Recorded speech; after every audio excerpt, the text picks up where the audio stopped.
Hello friends, welcome back to this channel.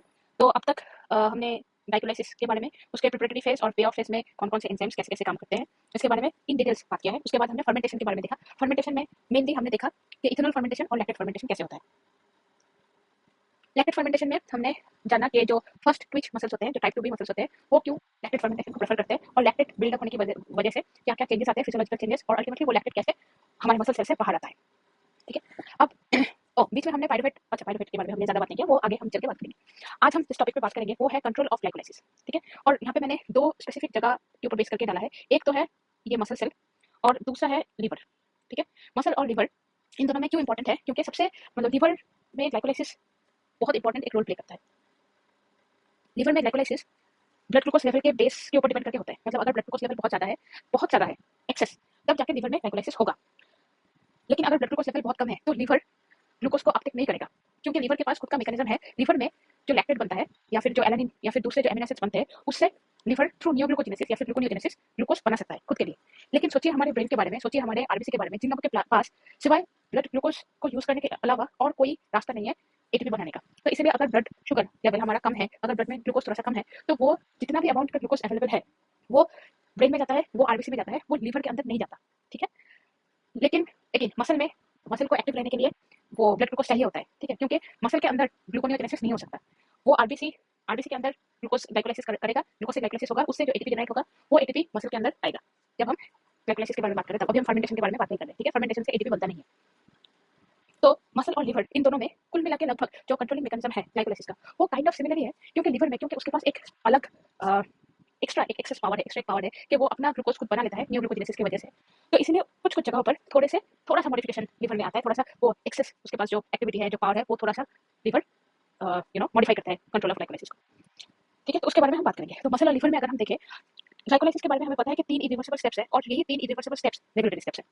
उन 3 regulatory steps में कौन कौन से एंजाइम काम करते हैं? एक तो हेक्सोकाइनेज काम करता है। ठीक है।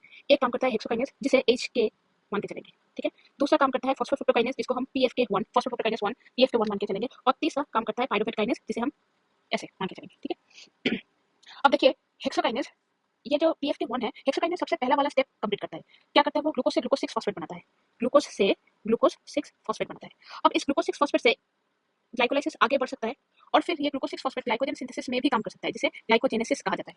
ठीक है। तो क्या ये ग्लाइकोलाइसिस के लिए एक कमिटेड स्टेप हुआ? कमिटेड स्टेप मतलब वो वाला स्टेप जो सिर्फ और सिर्फ उसी पर्टिकुलर पाथवे के लिए काम करे, और वो एक रेगुलेटरी स्टेप भी हो। हेक्सोकाइनेज से जो रिएक्शन हो रहा है ग्लूकोज से ग्लूकोज 6 फॉस्फेट बनना, क्योंकि वो एक इरिवर्सिबल रिएक्शन है तो वो एक रेगुलेटरी स्टेप। ठीक है। लेकिन ग्लूकोज 6 फॉस्फेट से ग्लाइकोलाइसिस भी होता है, ग्लूकोज 6 फॉस्फेट से ग्लाइकोजेनेसिस भी होता है। तो क्या ये एक कमिटेड स्टेप हुआ? द आंसर इज नो, क्योंकि ग्लाइकोजेनेसिस भी तो हो रहा है।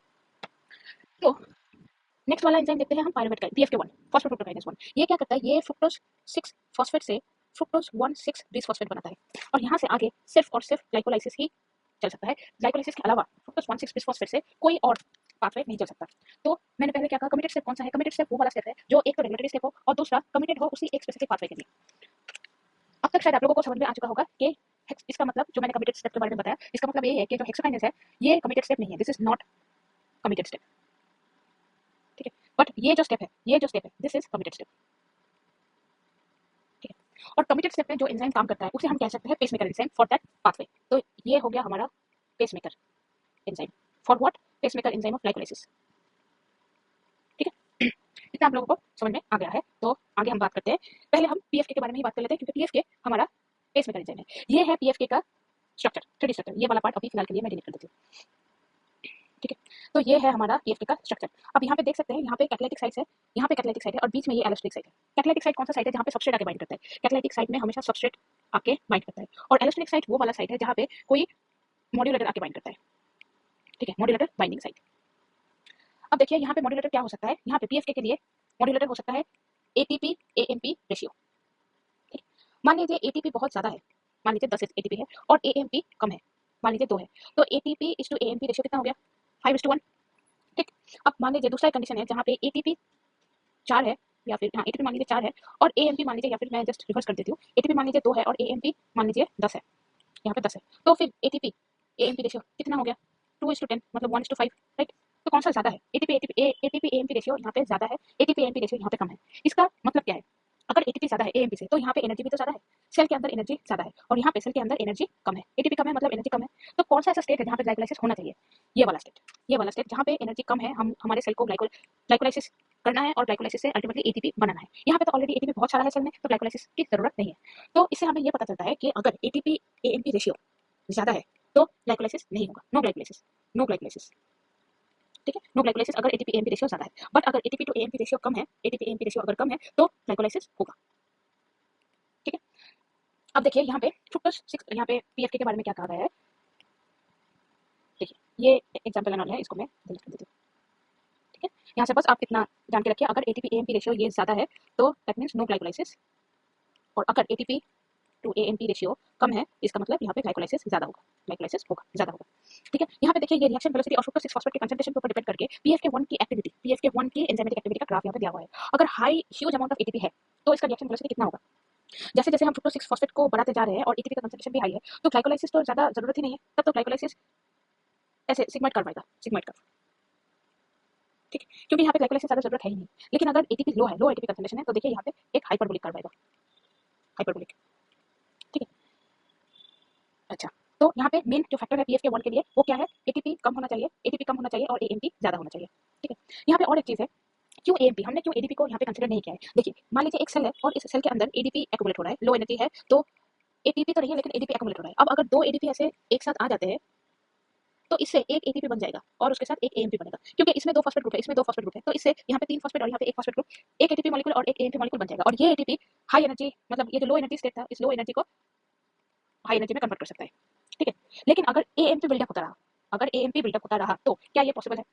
देखिए एडीपी प्लस एडीपी हुआ तो इससे एटीपी और एएमपी हुआ, एटीपी तो हाई एनर्जी स्टेट को रिप्रेजेंट करेगा, तो कौन सा ऐसा फॉर्म रहा जो कि लो एनर्जी स्टेट को रिप्रेजेंट कर सकता है? दैट इज एएमपी, ये रिप्रेजेंट कर सकता है लो एनर्जी स्टेट। ठीक है, और अगर हम एक सेल में एटीपी, एडीपी और एएमपी के बारे में देखें, इसके कंसंट्रेशन के बारे में देखें, तो हमें पता चलेगा कि एक सेल में हमेशा इसके कंसंट्रेशन स्टैटिक ही रहते हैं। एटीपी का कंसंट्रेशन सबसे ज्यादा रहता है, एडीपी का कंसंट्रेशन उससे थोड़ा कम रहता है और एएमपी का कंसंट्रेशन सबसे कम रहता है। ठीक है, तो अगर छोटा सा भी एटीपी के कंसंट्रेशन में थोड़ा सा चेंज हुआ, हो सकता है कि वो एडीपी के कंसंट्रेशन से पता ना चले लेकिन एएमपी के कंसंट्रेशन से जरूर पता चलेगा। ठीक है, बात समझ में आई क्या बोला मैंने? एक सेल है, एक सेल है, इस सेल के अंदर एटीपी जनरली बहुत ज्यादा रहते हैं, एडीपी ज्यादा रहते हैं, लेकिन एएमपी बहुत कम होता है। अब अगर ह्यूज अमाउंट ऑफ चेंजेस आ रहा है एटीपी के अंदर, फिर तो एडीपी के अंदर भी दिखेगा, एएमपी के अंदर भी दिखेगा, लेकिन फिर स्मॉल अमाउंट ऑफ चेंजेस आ रहा है एटीपी के अंदर तो वो एएमपी के, एडीपी के कंसंट्रेशन के ऊपर उतना ज्यादा रिफ्लेक्ट नहीं करेगा, लेकिन एएमपी के कंसंट्रेशन के ऊपर वो बहुत ज्यादा रिफ्लेक्ट करेगा। अगर आपको ये समझ में नहीं आया तो एक छोटा सा एग्जांपल देके आपको बताते हैं। मान लीजिए तीन इंसान है, ठीक है, एक का नाम है एटीपी, एक का नाम है एडीपी और दूसरे का नाम है एएमपी। अब वो तीनों एक ही कंपनी में काम करता है, ठीक है, और ऐसा बोला गया कि इन तीनों में एटीपी को सबसे ज्यादा सैलरी मिलेगा, सैलरी इसका सबसे ज्यादा होगा, एडीपी का सैलरी एटीपी से थोड़ा कम होगा और एएमपी का सैलरी सबसे कम होगा। ठीक है, और कुल मिला के मान लीजिए कि कुल मिला के ATP plus ADP plus AMP ये तीनों मिला के सैलरी इन लोगों को 100 ही मिलेगा।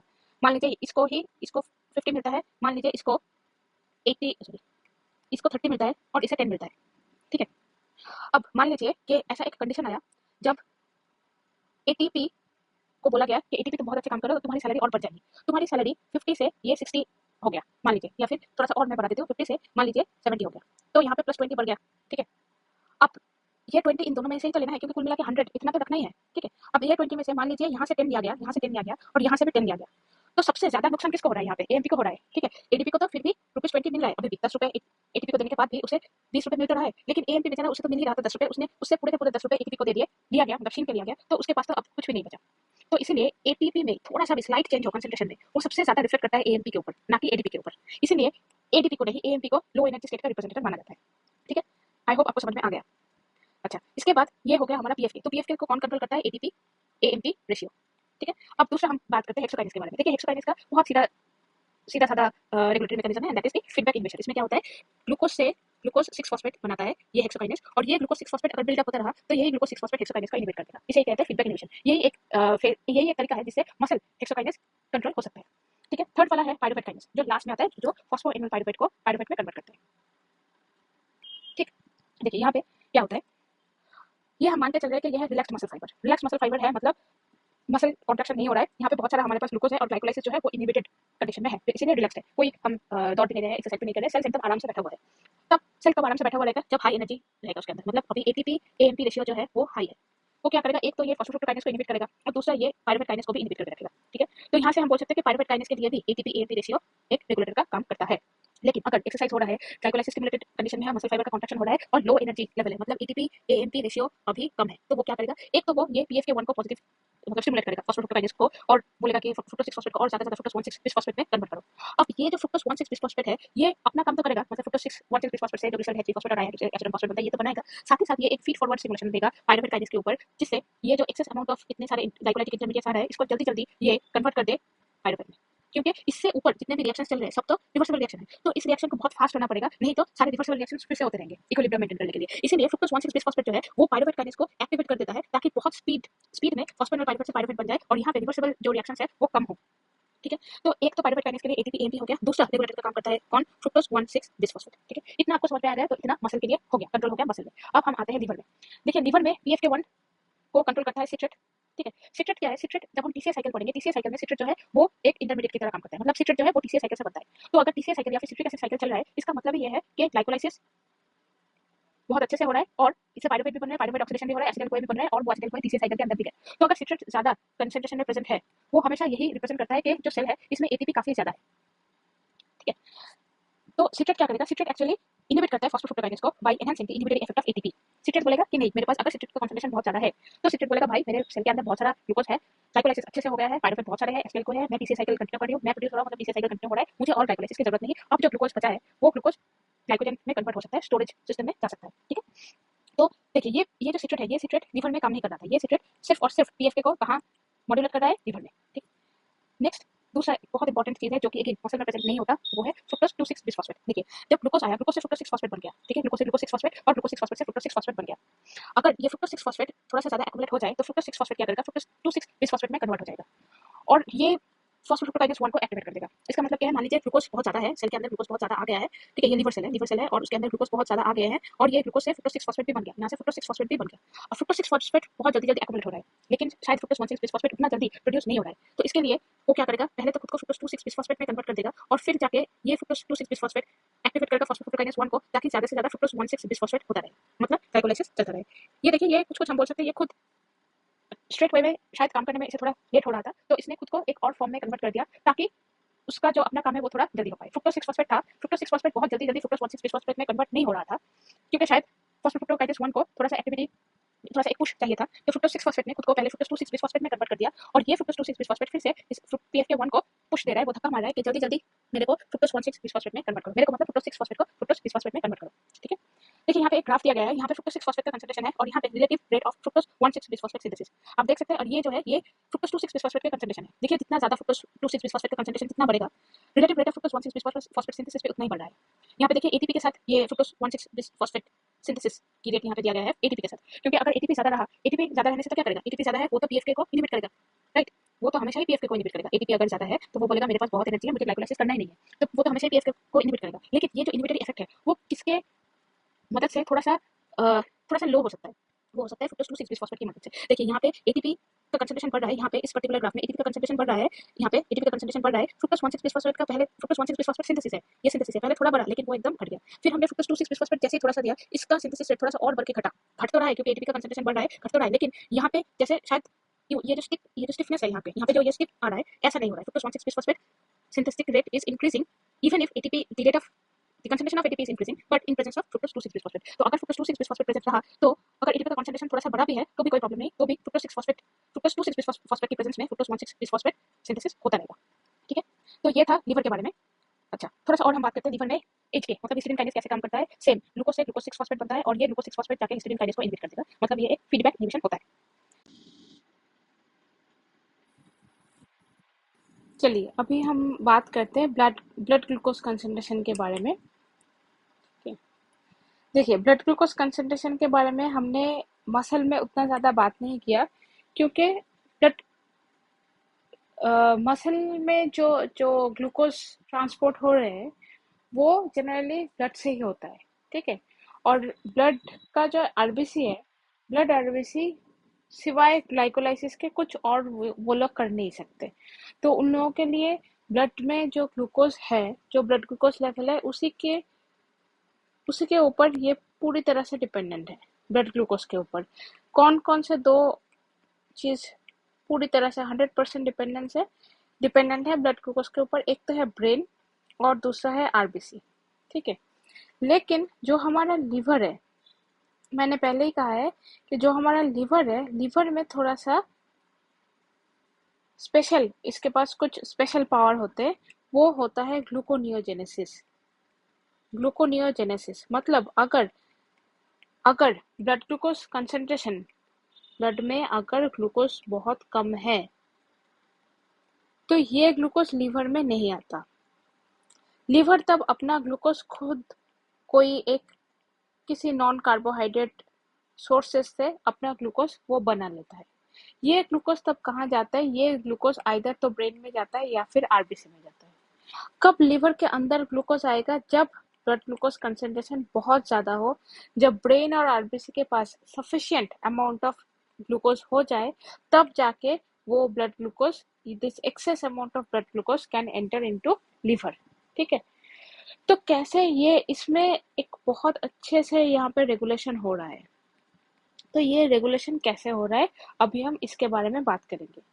यहाँ पे एक प्रोटीन रहता है जिसे हम कहते हैं ग्लूकोकाइनेस रेगुलेटरी प्रोटीन। अब सबसे पहले तो ये जान लेते हैं कि ग्लूकोकाइनेस क्या है, ठीक है। ग्लूकोकाइनेस जो है, ग्लूकोकाइनेस एक आइसोमरेज आइसोमर है। Isomer of what? Isomer of hexokinase. Glucokinase is isomer of hexokinase, जो कि लिवर स्पेसिफिक है, ये बस लिवर में ही रहता है। अब अगर हम हेक्सोकाइनेस और ग्लूकोकाइनेस में डिफरेंस देखें तो हम देखेंगे कि केएम में बहुत ज़्यादा डिफरेंस है। दोनों का ही सबस्ट्रेट ग्लूकोज ही है। दोनों का सबस्ट्रेट जो है, सबस्ट्रेट दोनों का ही ग्लूकोज है। इसका भी ग्लूकोज है, इसका भी ग्लूकोज है। लेकिन हेक्सोकाइनेस का जो केएम है और ग्लूकोकाइनेस का जो केएम है वो डिफर करता है। किसका केएम ज्यादा है? हमें पहले तो इतना समझ में आना चाहिए कि केएम और एफिनिटी में एक इनवर्स प्रोपोर्शनल रिलेशनशिप होता है। तो अगर केएम ज्यादा है तो एफिनिटी कम है, और अगर केएम कम है तो एफिनिटी ज्यादा है। अब इस हेक्सोकाइनेस में केएम बहुत कम होता है, इसका मतलब इसका एफिनिटी ज्यादा है, ठीक है। इसका मतलब इसमें एफिनिटी बहुत ज्यादा है। और ग्लूकोकाइनेस का जो केएम है वो बहुत ज्यादा होता है, इसका मतलब इसका जो एफिनिटी होता है वो बहुत कम होता है। तो जब तक ना ब्लड ग्लूकोज का जो कंसंट्रेशन है वो जब तक ना बहुत ज्यादा इंक्रीज कर जाए, तब तक ये ग्लूकोकाइनेस काम नहीं करता। हम्म। और ग्लूकोकाइनेस कहाँ पे रहता है? लीवर पे रहता है, लीवर में ही रहता है सिर्फ, ठीक है। लिवर में हेक्सोकाइनेस नहीं रहता, लिवर में सिर्फ और सिर्फ ग्लूकोकाइनेस ही रहता है। इसका मतलब लिवर के अंदर कब ये ग्लूकोज जाएगा, कब ग्लूकोकाइनेस काम करेगा? जब ब्लड ग्लूकोज कंसंट्रेशन बहुत ज्यादा है। जब ब्लड ग्लूकोज कंसंट्रेशन बहुत ज्यादा है, सिर्फ तब। जब ब्लड ग्लूकोज कंसंट्रेशन कम है, अगर बीजी लेवल कम है, तो ग्लूकोकाइनेस के साथ ये काम ही नहीं करेगा। इसका इतना एफिनिटी नहीं है कि कम कंसंट्रेशन में ग्लूकोज है और उसके साथ जाके वो बाइंड कर जाए, इसकी इतनी एफिनिटी नहीं है। ये तो तभी काम करेगा जब ग्लूकोज कंसंट्रेशन बहुत ज्यादा होगा। यहाँ पे और एक प्रोटीन आता है जिसे हमने कहा glucokinase regulatory protein. Glucokinase regulatory protein ये क्या करता है? मान लीजिए ये एक लीवर सेल है और लीवर सेल के अंदर ये न्यूक्लियस है, ठीक है, न्यूक्लियस है और ये लीवर सेल मान रहे हैं हम, ठीक है। जब ग्लूकोज कंसंट्रेशन, जब ये ब्लड ग्लूकोज कंसंट्रेशन जब बहुत कम है, तो ग्लूकोकाइनेस रेगुलेटरी प्रोटीन, ठीक है, ग्लूकोकाइनेस रेगुलेटरी प्रोटीन ये क्या करेगा? ये जो ग्लूकोकाइनेस है, इस ग्लूकोकाइनेस को, मान लीजिए ये ग्लूकोकाइनेस है, ठीक है, दूसरे, मान लीजिए ये ग्लूकोकाइनेस है, ये ग्लूकोकाइनेस है। इस ग्लूकोकाइनेस का जो काइनेस एक्टिविटी है उसको ये न्यूक्लियस तक ही सीमित रखेगा, न्यूक्लियस के बाहर ये नहीं आने देगा। ये जो जो भी है ग्लूकोकाइनेस, इसका जो काइनेस एक्टिविटी है उसको ये, इस काइनेस को वो न्यूक्लियस के अंदर ही रखेगा, न्यूक्लियस के बाहर वो नहीं आने देगा। न्यूक्लियस के बाहर नहीं आएगा तो ग्लूकोज यहाँ पे आके इसके साथ बाइंड करके ग्लूकोज 1 फॉस्फेट हो, वो भी नहीं हो सकता। तो ये ग्लूकोज यहाँ पे आएगा ही नहीं, क्योंकि आके कोई फायदा भी तो नहीं है। ठीक है, तो जो कुछ ड्रग्स अगर है कि which can activate the liver glucokinase or disrupt its interaction with GKRP, they are being evaluated as treatment for type 2 or insulin insensitive diabetes। ठीक है, अगर यहाँ पे जो ग्लूकोकाइनेस है वो अगर आया ही नहीं, वो अगर एक्टिवेट हुआ ही नहीं, तो ब्लड ग्लूकोज जब ग्लूकोज कंसंट्रेशन अगर बहुत बढ़ भी गया है तो भी ये लिवर के अंदर ये आ नहीं पाएगा। अगर ग्लूकोज कंसंट्रेशन, मैं फिर से अच्छे से आप लोगों को दिखाती हूँ। ये लिवर सेल है, ये न्यूक्लियस है, और इसके अंदर ग्लूकोकाइनेस एक सिक्वेस्टर्स कंडीशन में है। इसका मतलब है कि ग्लूकोकाइनेस जो है वो बाहर नहीं आ पा रहा है, यहाँ पे बाहर नहीं आ पा रहा है। क्यों नहीं आ पा रहा है? क्योंकि यहाँ पे एक रेगुलेटरी प्रोटीन है, ग्लूकोकाइनेस रेगुलेटरी प्रोटीन, और बाहर जो भी ब्लड ग्लूकोज है वो ग्लूकोज भी लिवर सेल के अंदर नहीं आ पा रहा है। ठीक है, तो अगर कोई हमें, मान लीजिए हम एक ड्रग मॉलिक्यूल दे रहे हैं, ये मान लीजिए हमारा एक ड्रग है। ठीक है, ड्रग मॉलिक्यूल जा रहा है और इस ग्लूकोकाइनेस को बाहर लाने में हेल्प कर रहा है, या फिर ऐसा भी हो सकता है कि इसके साथ जो जीकेआरपी के साथ जो इसका इंटरेक्शन हो रहा है, ये जीकेआरपी को इनहिबिट करके रख रहा है। अगर ऐसा कुछ आ जाए तो ग्लूकोकाइनेस बाहर आएगा, थोड़ा सा ब्लड ग्लूकोज हो सकता है कि अंदर आ जाए, और हो सकता है, क्योंकि हम टाइप 2 डायबिटीज या इंसुलिन रेजिस्टेंट डायबिटीज के बारे में बात कर रहे हैं। डायबिटीज का मतलब ये है कि ब्लड ग्लूकोज लेवल ज्यादा है, तो यहाँ पे तो ब्लड ग्लूकोज लेवल ज्यादा है, और यहाँ पे जो ग्लूकोकाइनेस है वो इस ड्रग मॉलिक्यूल की वजह से बाहर आ गया, और जीकेआरपी जो है वो इनहिबिट हो गया। इसका मतलब क्या? ये जो ब्लड से ग्लूकोज अब लीवर में आएगा और लीवर के अंदर ये ग्लाइकोलाइसिस करेगा। इसको, वो जो रेट है लीवर के अंदर ग्लाइकोलाइसिस होने का, उसको हमने थोड़ा सा और पुश करके बढ़ा दिया, किसके मदद से? इस ड्रग की मदद से।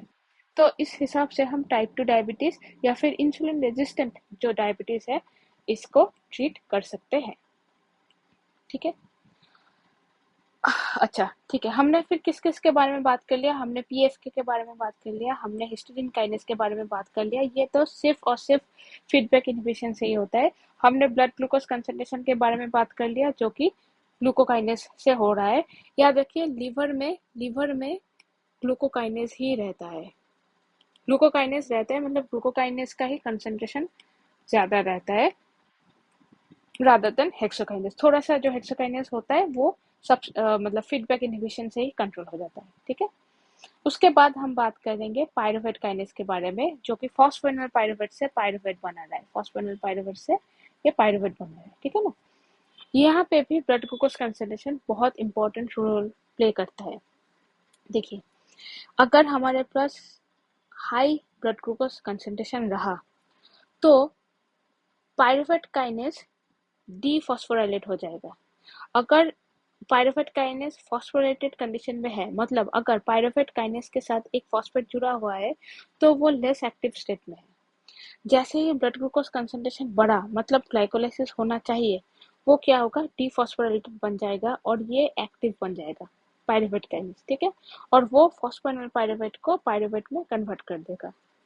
और अगर लो ब्लड ग्लूकोज कंसंट्रेशन रहा, मतलब ग्लाइकोलाइसिस नहीं होना चाहिए, तब क्या होगा? ये जो एक्टिव स्टेट है, जो कि डीफॉस्फोराइलेटेड है, वो फॉस्फोराइलेटेड हो जाएगा। कहाँ से? एटीपी से एक फॉस्फेट लेके फॉस्फोराइलेटेड हो जाएगा, और ये फिर लेस एक्टिव हो जाएगा। इसमें एक्टिविटी कम होगा, लेस एक्टिव हो जाएगा, तो तब फॉस्फोएनोल पायरुवेट से पायरुवेट नहीं बनेगा।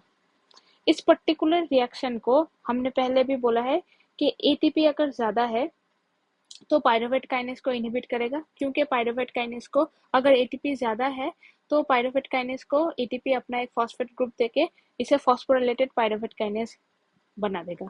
अगर एलानिन ज्यादा है, मतलब बायोसिंथेटिक बायोसिंथेसिस के पाथवे सब अच्छे से चल रहे हैं, फिर ग्लाइकोलाइसिस की जरूरत ही क्या है? ग्लाइकोलाइसिस से पायरुवेट बना और पायरुवेट से एलानिन बना, एलानिन से दूसरे अमीनो एसिड बन रहे हैं। अब एलानिन ही बहुत ज्यादा है, मतलब एनर्जी स्टेट बहुत अच्छा है, ग्लाइकोलाइसिस की और जरूरत नहीं, तो ये भी इनहिबिट करेगा पायरुवेट काइनेस को।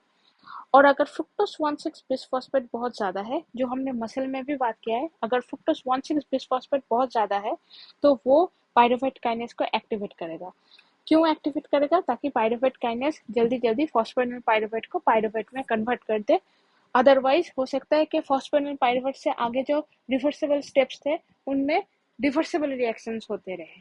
तो क्योंकि ये ना हो, ताकि ये ना हो, इसीलिए फ्रुक्टोज 1,6 बिसफॉस्फेट क्या करता है, पायरुवेट काइनेस को एक्टिवेट कर देता है। ठीक है, अब इतना जो हमने बोला ब्लड ग्लूकोज के बारे में, ग्लूकोज सेल के अंदर जाता है, कभी मसल सेल के अंदर जाता है, कभी लिवर में जाता है, कभी पैनक्रियास में जाता है। तो जाता कैसे है? डायरेक्टली जाता है? नहीं, इसके लिए ट्रांसपोर्टर होते हैं, ग्लूकोज ट्रांसपोर्टर, जिसको ग्लूट कहा जाता है। ठीक है, ग्लूकोज ट्रांसपोर्टर। ग्लूट 1 और ग्लूट 3 सारे मैमेलियन टिश्यूज में प्रेजेंट रहते हैं और ये बेसल लेवल के ब्लड ग्लूकोज अपटेक में हेल्प करते हैं। ग्लूट 2 जो है वो स्पेशलाइज्ड है for liver and pancreatic beta cell. ठीक है, ग्लूट 4 जो है वो स्पेशलाइज्ड है for muscle cells and fat cells. और ग्लूट 5 स्मॉल इंटेस्टाइन में। ये याद रखिएगा कि ये जो ग्लूट 5 है ये फ्रुक्टोज को ट्रांसपोर्ट करता है फ्रुक्टोज को। ठीक है, बाकी सारे ग्लूकोज को ट्रांसपोर्ट कर सकते हैं, ग्लूट 5 जो है वो फ्रुक्टोज को ट्रांसपोर्ट कर सकता है। ग्लूट 1 ये इम्पोर्टेंट है, इससे छोटे छोटे क्वेश्चंस आ जाते हैं। ग्लूट 1 और ग्लूट 3 बेसल लेवल के होते हैं और सारे के सारे मैमेलियन सेल्स में रहते हैं। ग्लूट 2 पैनक्रियास में होता है, पैनक्रियास एंड लिवर में। ठीक है, पैनक्रियास एंड लिवर में होता है। जो ग्लूट 4 होता है, ग्लूट 4 जो होता है वो मसल्स में रहते हैं और फैट सेल्स में रहते हैं। और जो ग्लूट 5 होता है वो जीआई ट्रैक्ट में रहता है, वो फ्रुक्टोज ट्रांसपोर्टर की तरह काम करते हैं। ठीक है, फ्रुक्टोज ट्रांसपोर्ट। ग्लूट के बारे में इतना याद रखना बहुत इंपॉर्टेंट है। ठीक है, तो आज हमने बात किया ग्लाइकोलाइसिस कंट्रोल कैसे होता है, हमने मसल में भी देखे, हमने लिवर में भी देखे। उम्मीद है आपको समझ में आया। अगर कोई डाउट है तो प्लीज कमेंट सेक्शन में बताइए। और ठीक है, हम नेक्स्ट वीडियो में फिर से मिलेंगे। बाय।